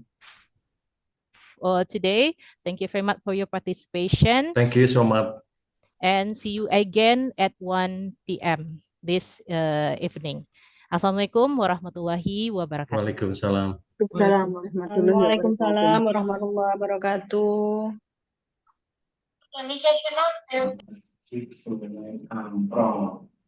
Yang berada di wilayah